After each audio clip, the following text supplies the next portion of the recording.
Hello and welcome to Boom Goddess Radio. I am Jennifer Davis-Paige, your host. Today, our guest is Chef Traci Vincent. We're going to talk about foods that fight inflation. Doctors are learning that one of the best ways to reduce inflammation lies not in the medicine cabinet, but in the refrigerator. By following an anti-inflammatory diet, you can fight off inflammation for good. Traci, is that the truth? Welcome to Boom Goddess Radio. Is that true?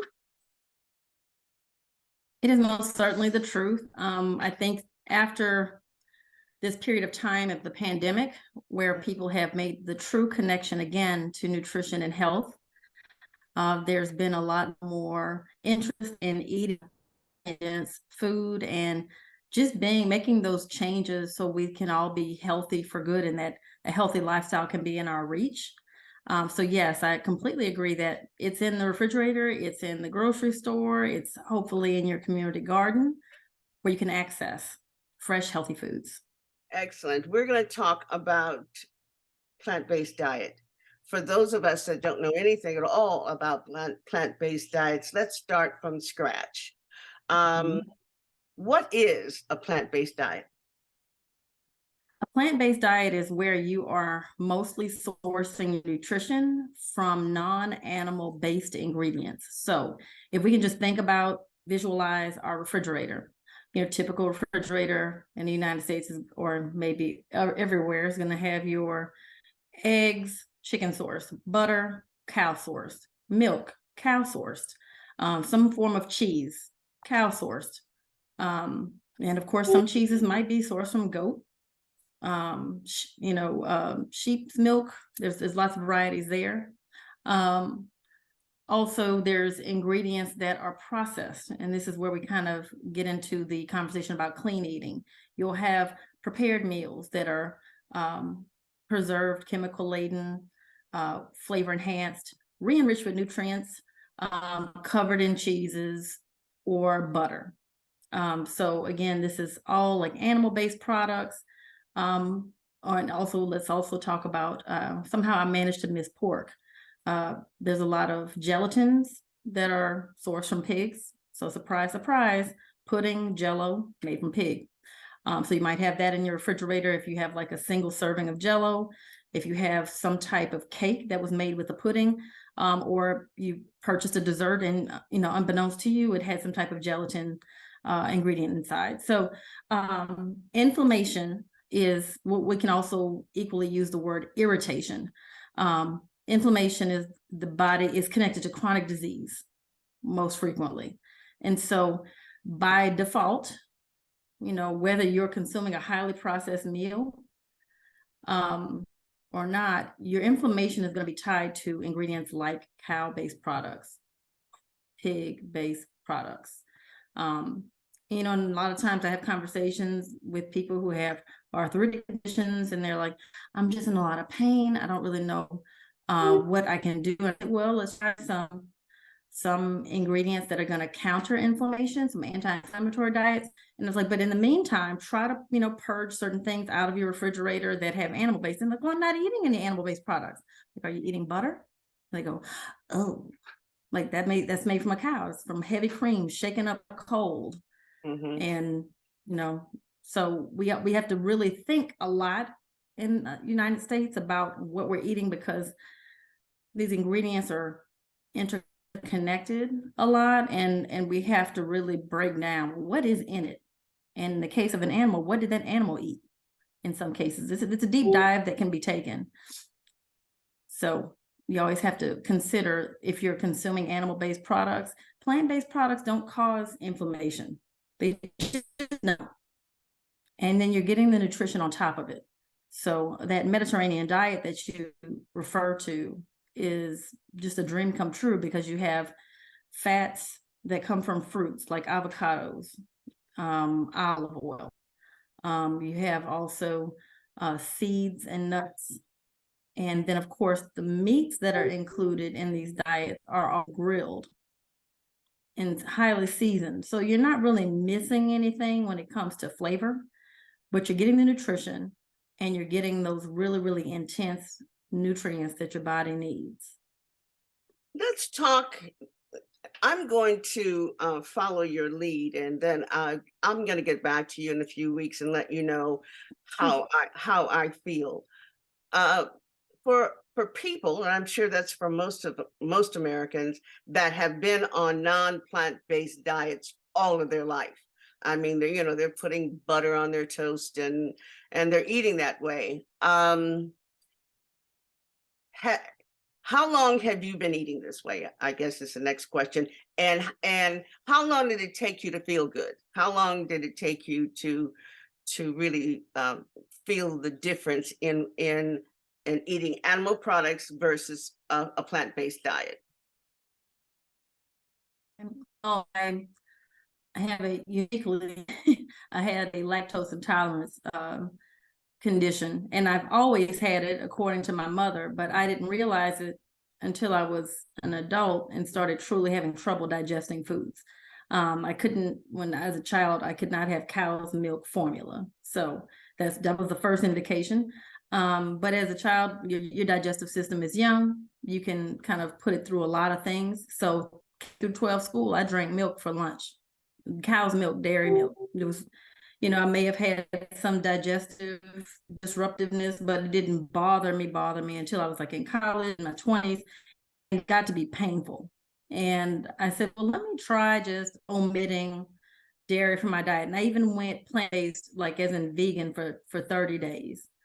Okay. And at that moment, I realized how much dairy was in everything. Even if I turned over a package and said, okay, looks dairy-free, and I read the details that this may be processed in a plant that also processes tree nuts, peanuts, and milk. And I went, oh my gosh, so it's cross-contacted with milk, so I can't do that. But eventually I kind of said, well, if I'm going to keep living in a country where factories are shared, to process foods, and I'm not going to go vegan permanently, was my choice. I needed to try to get dairy back in my system. So a little bit at a time, I did a little bit of cheese, a little bit of dairy yogurt, until my body just kind of got used to it again, but I didn't do a whole lot. And honestly, the feeling was immediate in terms of feeling better, because it was a matter of omitting it from my system. I had eczema as a response to dairy, so my skin improved. I mean, like the whole breakout in a rash type thing. And so I didn't have to buy cortisone 10 with aloe for a change. That was nice. They were just, also my stomach felt better. Like I didn't feel like my stomach was dancing after I ate a meal.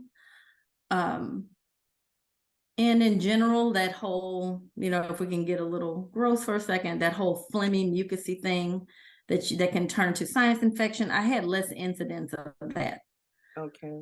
I'm human, so I'm going to get sick, but the intensity of that was less. So I didn't have to buy as much antihistamines and nasal sprays, and didn't have to use them as frequently. How do we know we're getting the nutrients that we need on a plant-based diet that we get when we're eating, a non-plant-based diet? How do we know we're getting the nutrients the body needs? Right. That's a very good question. Well, there's a lot of proteins that you would normally get from animal-based products and vegetables. So, and seeds and nuts. So, for example, you have to do a lot of reading. I would definitely consult a professional, like a registered dietitian, a nutritionist. But at the same time, your body will also do what you need. Like if you've ever awakened and been like, oh my gosh, I'm just hungry. Clearly something's missing. And you have to think, have I been eating at least 3 meals a day? After I wake up, eating lunch, am I eating dinner at a reasonable hour?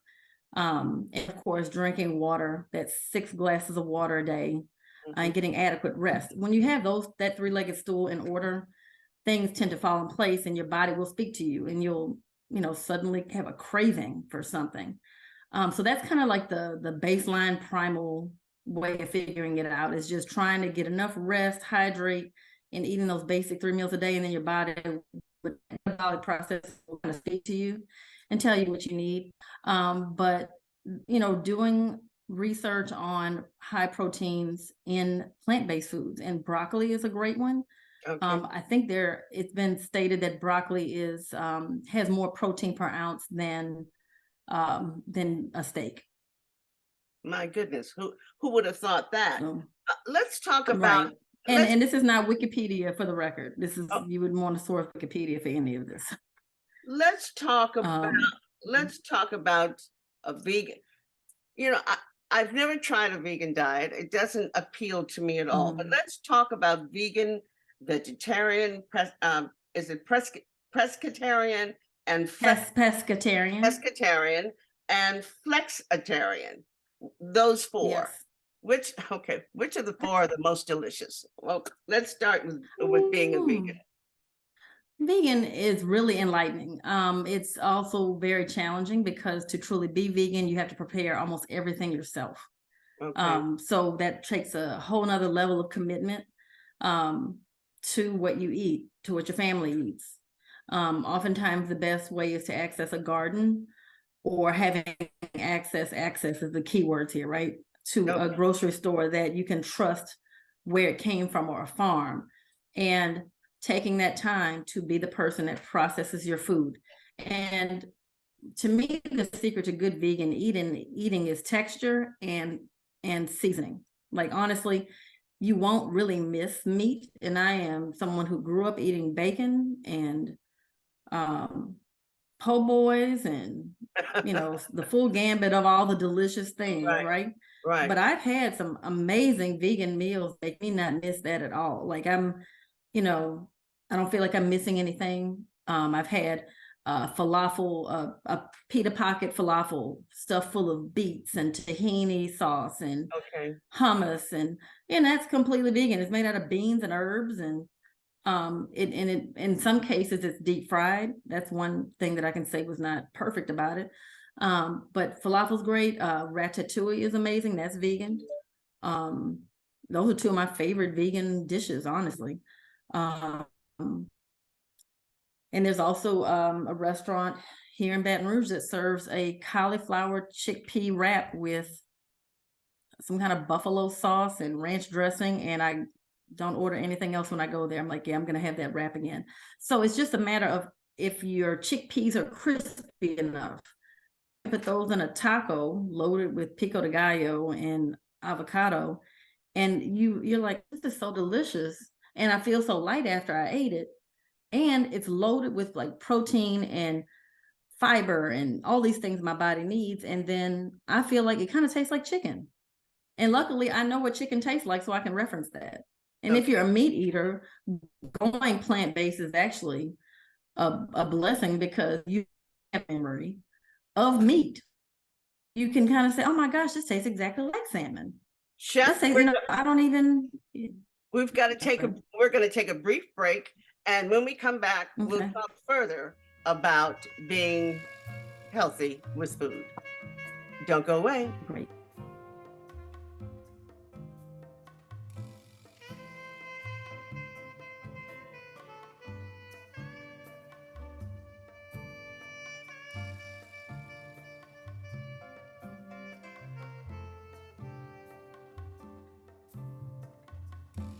Welcome back to Boom Goddess Radio. This is Jennifer Davis-Paige, and we have today Chef Traci Vincent, who's talking to us about how to stay healthy by eating plant-based foods. Welcome back, Chef Traci. Now, tell me this: it's got to be a large adjustment for people that have been eating pork chops and ribs and fried chicken all of their lives, and there's got to be a large adjustment for. Now, I know this is going to sound silly, but do you have any kind of buffers? Do you have any kind of problem when you're going from fried chicken and ribs to plant-based diet? I mean, does your body Do you have the shakes? I guess is what Yeah, I'm at. that's a good, just, be out and tell me the question. I think that that's a concern. I have a kind of a community of people who are into the nutrient dense living and who are into pouring into our food insecure population. So I've had some ability to rub elbows with people who are completely plant-based, and I've had to cook for them at events. And Okay. so I asked this very question. I'm like, so how do you transition? Like, do you just go like steak and ribs to, and like, oh, no, just a little bit at a time. Okay. Just a little bit at a time. So, if we have some pet owners listening, if you change your pet's diet by, slowly mixing the new stuff with the old stuff, and eventually you transition completely to the new foods. So, for everyone else who may not have, fur babies out there, you just want to do it a little bit at a time, so it's not a shock to your system. And in some cases, you'll notice that, like, if you continue with this plant-based living, like let's say you do one plant-based meal a day to start every day. Let's say you start with breakfast, you have your lunch, and then at dinner time there's no meat. Okay. I mean, just baby steps, because if we're doing lifestyle changes, like if you're committed to plant-based living, like going forward, fine. But if you're doing like a challenge, like a 30-day challenge, no big deal. But if you're going forward, trying to improve your blood numbers, trying to live healthier, trying to eat cleaner, and so on and so forth, you want to do baby steps. So we're talking about maybe, and I honestly for 9 months did a plant-based breakfast and lunch, and then at dinner I had meat. Okay. Is this when you were And is this when you were pregnant? coincidence, I was actually preparing for my wedding. It was Oh, 9 months by coincidence. okay. But that was just when I decided to start. And I literally for breakfast had oatmeal. Okay. Plain oatmeal, no sugar in it, no salt in it, no fruit added, just plain oatmeal. For lunch, I had romaine lettuce, red onion, a half of an avocado, lemon juice? No, red wine vinegar, olive oil, and oregano leaves, dried oregano. That was my lunch. And I was working at a wedding reception catering hall back then, and I was having to kind of grind out these, preset recipes for events all day long. And I just remembered how light I felt after lunch. I couldn't have eaten hot fried chicken wings or a burger and bounced back to the stove and just kind of like grind it out, whatever had to be prepped. I needed to be alert. I didn't want to have to go to sleep after I ate, feel like I wanted to go to sleep after I ate. And that kept me light. And my coworkers visibly saw me lose weight. I mean, I saw it in pictures and go, oh my gosh. And I was working out, but I was probably just working out 2 to 3 days a week. I wasn't like in there, every single day, but it helped tremendously. At least it got me 80% of the way. And then of course, working out got me 20% of my goal. Okay, so now for women that are thinking about getting pregnant or women that are pregnant, is plant-based diet good during your pregnancy? Yes, first I would preface this by saying always consult your doctor, and also recognizing that our, Western medicine physicians are not necessarily going to be experts on nutrition, but they can at least speak to you as the patient directly and say, I think that's a good idea. I think that's not a good idea for you, because they know you better than I do. But it's always, in my opinion, a great idea to scale back off of animal-based products and to go more plant-based. And this is a convenience factor, right? Having so much access to meats. You walk in a store and there's just like this football field of pre-wrapped, ready to purchase meat. That's a luxury that I don't know if my grandmother or mom ever had. That's a my generation kind of luxury. They would have to, my grandmother's family raised the meat that they ate, and they slaughtered it at certain times of the year. So most of their meals were vegan. And so just to remind our listeners out there, most of us were plant-based eaters until we had this fantastic convenience of supermarkets. That's not that old. Just have a conversation with your grandparent or great-grandparent. What was food access like when you were growing up? And they meant, oh, we ate meat on Saturday and Sunday. Oh, we ate meat at this point in that time. Or we had chickens. We slaughtered our, or we raised a hog and then had Right. our uncle slaughter it or something like that. So just thinking about what was normal for us, maybe we shouldn't have so much meat all the time. For listeners that aren't familiar with vegan, vegetarian, pescetarian, and flexitarian, can you briefly give us an overview of each one of those? Sure. So of course, vegan is completely plant-based. So everything you're eating is sourced from natural or plant-based. And luckily, sugar and vanilla is plant-based. So there's a little hope there. Okay. You can still have desserts. You can still have a plethora of delicious foods in vegan living. And it's also depending on how you practice. Some vegan people people who practice vegan eating will not even lick an envelope because that is full of chemicals. Right. So they don't want any chemical laden products in there. It's almost, it's a practice. Like it's very serious. Then vegetarian. So vegetarian can be ovo vegetarian, meaning you still eat eggs from chickens. And oftentimes vegetarians will still eat cheese. But there is no like cut of meat eaten. There's no leg quarter, there's no steak, there's no pork chop, but they will sometimes eat products from animals. So also, then pescetarian, seafood is your meat protein. So fish, shellfish, the full gambit of surf. You can eat lobster, which of course is the dream come true for me. Like if I had access to that much seafood, I think I would go pescatarian in a heartbeat. It may not be cheese, but it's definitely seafood based proteins. Okay, but do you occasionally eat seafood or since you're down at the Gulf, do you sometimes eat seafood or are you strictly a plant-based eater? I would say I have seafood probably. I think I'm mostly doing poultry and seafood. So I'm a flexitarian. Okay. I don't, I could go somewhere and they say this is only vegan, and I would shrug my shoulders and say, okay, let me see the menu. I'm not really.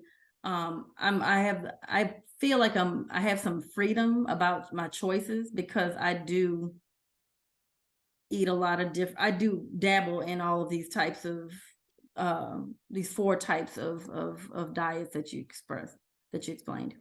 Now, when we talk about animal products, are they filled with bacteria? I mean, are there some animals that, let's just talk to listeners that say, I don't really I want to eat meat, but I won't eat it as frequently as every day or 3 times a day. Is there a bacteria factor in eating meat that goes into your body?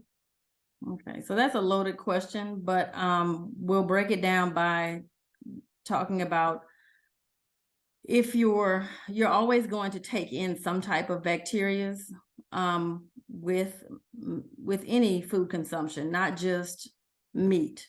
But of course, meat is going to be a little bit more risky because it has to be held at the correct temperature to be safe for consumption. So it has to be cooked at a level to be completely cooked that's safe for consumption. So you're going to take in some bacteria regardless of how safe you are. But there are foods that we eat that help protect us from that. Keeping our immune system strong through eating fresh and or raw ingredients helps to get our immune systems strong so that if there is a bacteria that is flushed out or it is fought off in our system before it harms us. So like pumpkin seeds will help to get rid of parasites. Okay. And of course, I would think that that's raw, like not roasted, not salted is the ideal way to consume that. Red bell peppers and yellow bell peppers, high in vitamin C. Those types of things help to keep your stomach healthy, especially if you've consumed an antibiotic in the last 3 years or so. Okay. That is going to kind of prevent your gut flora from being at its optimal level. So keep eating that healthy plant-based diet to get that gut flora back up. We can eat all of those raw or cooked. Is that right? Oh yeah, Okay, definitely. let's talk. We're running out of time, and I'm sorry about that, but I want to talk about Mediterranean diet. Let's talk about that. Sure. So that is one of I guess your 9 ingredients are going to be avocado oils, avocados rather, also olive oils, also chia seeds, cold milled flax seeds. Those are going to be some of the ingredients that are truly what the Mediterranean diet is, that heart healthy unsaturated fat. So if I could like quickly review: avocados, nuts, Okay. olives and olive oil, fatty fish. So this is like your salmon, your tuna, and being careful about fatty fish like tuna, because it does have it will expose you to mercury to some degree by default. So you want to not eat it constantly. Flax seeds and chia seeds, eggs, dark chocolate. It says also full fat dairy, and then soy products. So the dairy is great in terms of being more organically sourced. You do have like vitamin D, calcium, and phosphorus that comes from this full fat dairy, but I feel like you can source it somewhere else because you want to avoid the inflammation. There are yogurts that are made from soy and from coconut milk. So look for those choices at the store as well, especially if you need to rebuild your gut flora. You don't want to go back into the consuming the cow milk product We're if you can avoid it. Chef Traci, we are out of time. I'm going to do Mediterranean diet. I want to thank you for visiting with us and giving our listeners all of this very important information. And I want to also thank my listeners for their continued support. Please visit us on boomgoddessradio.com. Subscribe to our YouTube channel, Boom Goddess Radio. And remember, love and kindness is never wasted. I will see you on the radio next week. And this is Jennifer signing off. Chef Traci, I so appreciate you. And I will let you know how I'm doing on my Mediterranean diet. Yes, I look forward to hearing about that. I encourage you. Okay, thank you. Bye-bye. Thank you.